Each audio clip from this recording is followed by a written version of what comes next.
Ces derniers temps, on entend beaucoup parler du mindfulness, cette pratique selon laquelle il faut vivre en pleine conscience l'instant présent, avec des exercices très intéressants.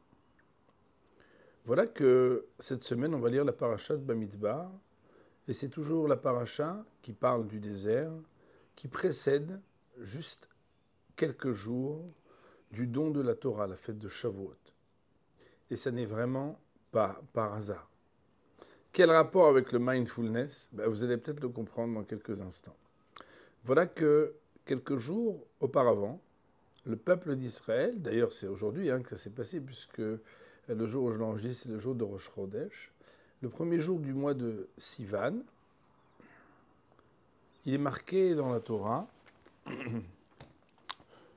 que les béné Israël, Bayom Hazeh Ba'u Midbar Sinaï, en ce jour-ci, les béné Israël, les enfants d'Israël, arrivèrent dans le désert du Sinaï. Rashi, au nom de nos maîtres, se pose la question. Normalement, on aurait dû dire Lo hayat tzarich lichtov ela bayom ha'u. En général, quand on parle d'un événement qui est déjà passé et qu'on renseigne du jour, le démonstratif, c'est de dire bayom ha'u, en ce jour-là, pas en ce jour-ci. Alors pourquoi est-ce qu'on nous dit quand même en ce jour-ci, bayom hazeh, sheyu divrei Torah hadashim alecha kilu hayom nitnu? Parce qu'il faut que les paroles de Torah soient nouveaux pour toi, comme si c'était aujourd'hui que tu les avais reçues. Il faut savoir que les crèmes anti-vieillissement, c'est un vrai commerce, c'est un vrai business. Et même si, quand on a vraiment des rides, on se dit c'est vraiment important de les utiliser, mais on sait que quand on rentre dans un magasin de crèmes anti-rides, on pourrait avoir même des articles qu'on nous proposerait pour faire de la prévention anti-rides, même quand on est très jeune. Et c'est très impressionnant.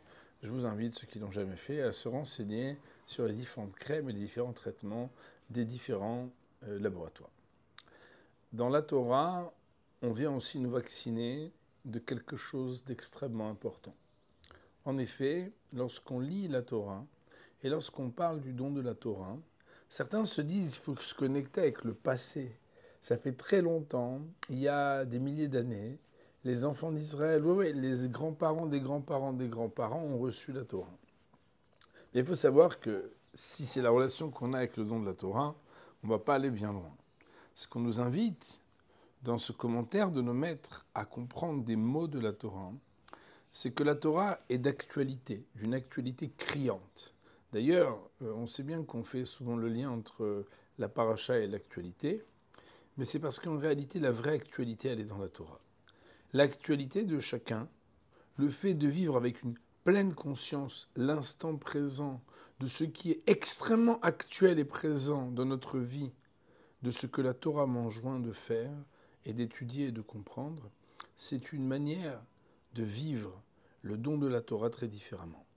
Parce que la Torah n'est pas un livre d'histoire, ni un livre de réflexion, mais la Torah est un livre qui nous enjoint à rapprocher de notre vie dans une réalisation, ce qui peut être appris de manière théorique et cognitive, mais qui doit être ensuite réalisé de manière pratique pour laisser une empreinte dans ce monde de la volonté d'Akadosh Baruch Hu, de notre Créateur.